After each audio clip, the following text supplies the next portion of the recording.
Language of trauma. This is the third domain in the Classroom 180 Framework series. In this program, Heather will teach you strategies and show you examples of how to communicate more effectively with our students impacted by trauma, or as she affectionately calls them, our Billies. This domain is called Language of Trauma. And the reason that this is a domain all by itself is that the importance of understanding how to have a dialogue with a student who is always in a state of fear, always in a state of overwhelm, always in a state of stress is going to be very different than the dialogue that you may have with an Andy. So when I talk about the lens of fear, this is what happens when children go through trauma.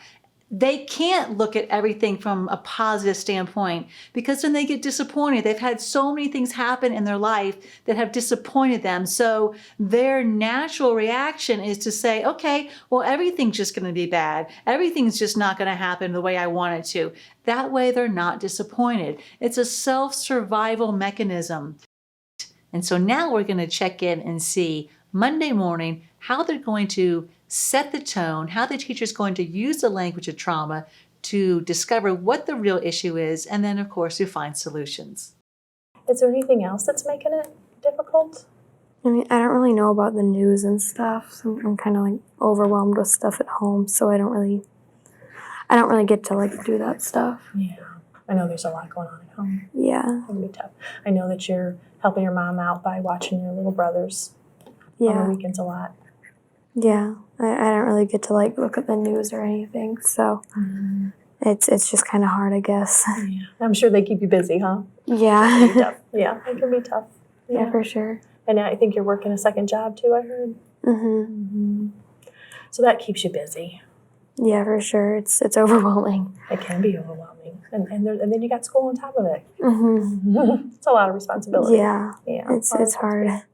So in this video, the first thing I notice is that the teacher doesn't try to convince the student of anything. She's just coming into this to explore, to find out what is really going on behind this student's resistance.